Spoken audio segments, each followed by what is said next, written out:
Oh, shit, bro.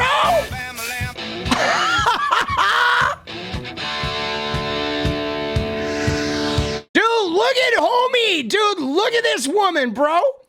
She is serious. She's not a brainwashed, anti-American, liberal piece of shit. Look at her, bro.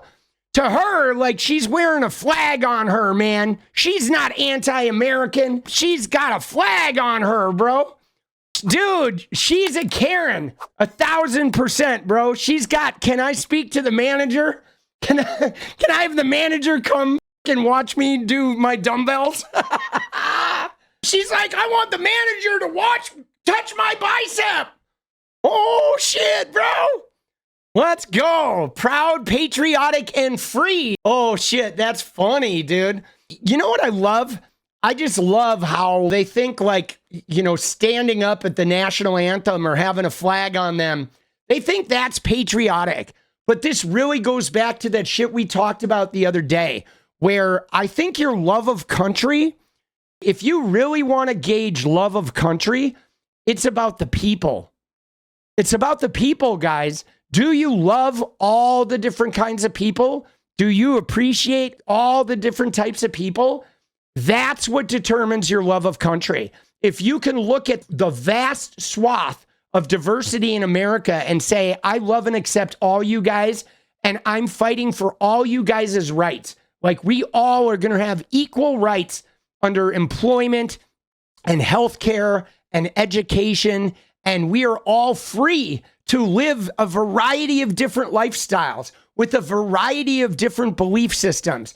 And then we can appreciate each other's belief systems. Whereas, like, if I live next to, you know, a lesbian couple, I look at that as an opportunity to, like, learn about the lesbian experience in America.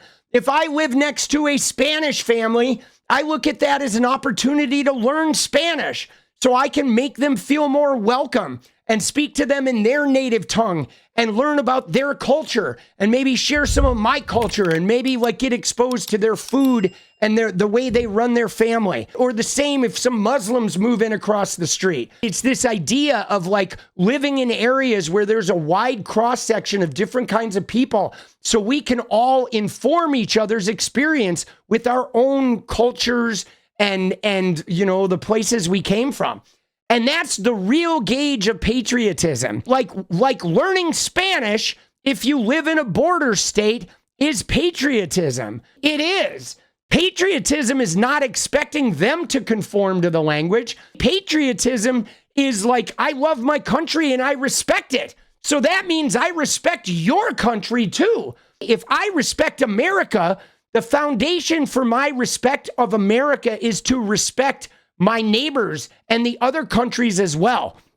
It's like a two-way street. If I respect myself, that means I respect everybody I come in contact with. If I don't respect people I come in contact with, then I don't respect myself. And if you don't respect the neighbors that you share a border with, then you don't respect yourself. So if you live in Texas or LA and you don't speak any Spanish, that's fucking bizarre, bro. You know what I'm saying? Like a huge portion of Los Angeles. It's literally a Spanish fucking name, bro. All of those towns in California, San Bernardino, San Diego, those are all Spanish names. Like what the do you mean you don't know Spanish? Everybody who lives in LA should learn Spanish. It's the name, dude. Like, come on, right? And so that, I think, is very important in this idea of like being a good American or loving your country, wherever your country is. And they forget that. She's just like, I got a flag on and I hate everybody except my fucking Trump sniffs. And that makes me a patriot. And it's like, no, that actually makes you a fucking dumb shit. Donald Trump is the first president in over 100 years to not own a dog. Instead, he decided he'd make the Democratic Party his bitch. Oh, look at that. Oh, made the Democratic Party his bitch. Oh, shit. I'm not sure about that. Fucking Jennifer Upton. I mean, I hate to tell you, but from the looks of it, Jennifer Upton, it kind of looks like a bunch of white suburban women with impeccably plucked eyebrows, a lot of fucking, red on their cheek and dyed blonde hair seem to be Donald Trump's bitch, actually. Because he's literally like guaranteeing that they're risking their life getting pregnant, trying to have a baby. He's providing them no benefits whatsoever as women. He's rape culturing by filling his cabinet with rapists and sexual abusers and celebrating other people like the Tates and all that shit.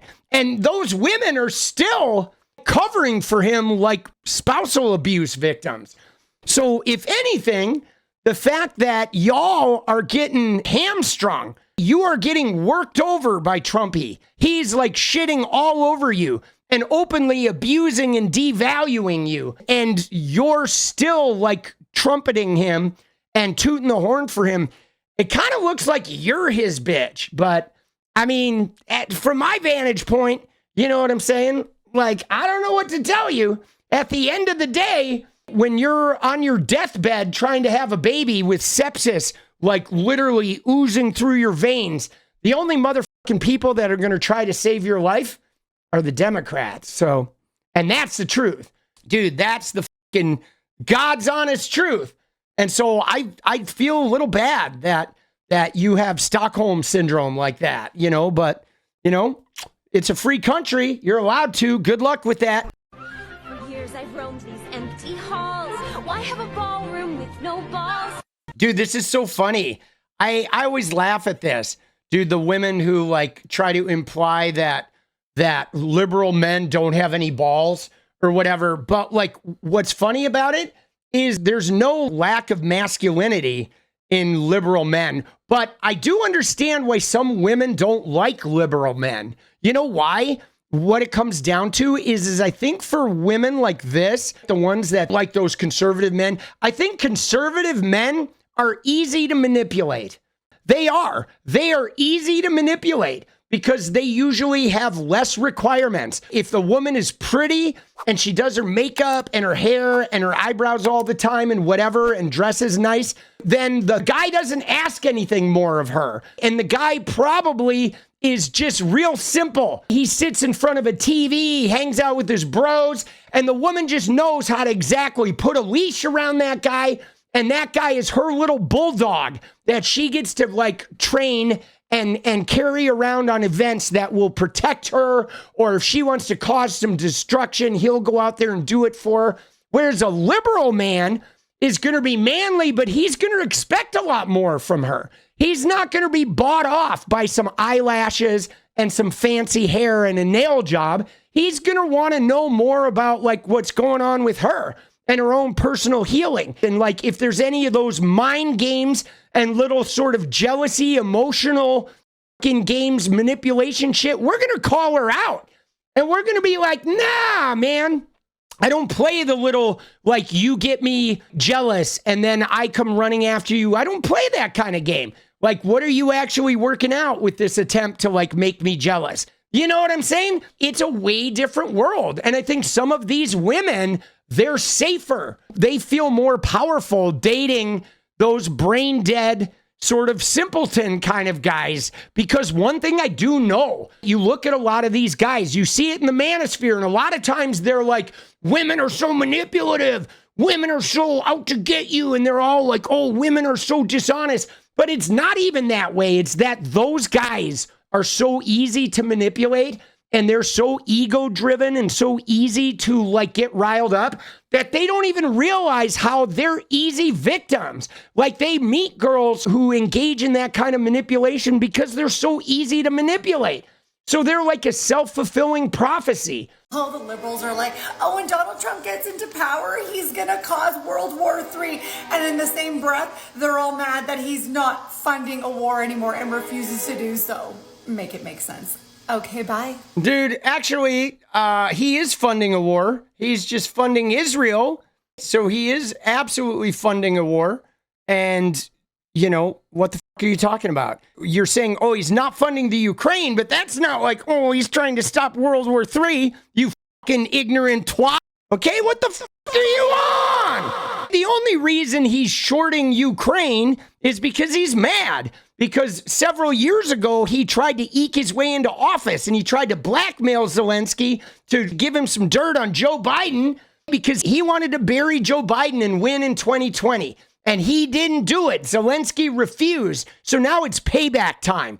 Now he's trying to help Daddy Putin give him a solid by giving him some land, okay, whatever he's getting out of that deal, and punish Zelensky, who he views as him over. And they want to take all the minerals and shit so Elon can build shit. So it's what's wild here is you with your whole quest to like own the libs and to laugh at the libs. The only thing it's showing us, Illennial or whatever your name is how dumb you are. It's like you're dumb.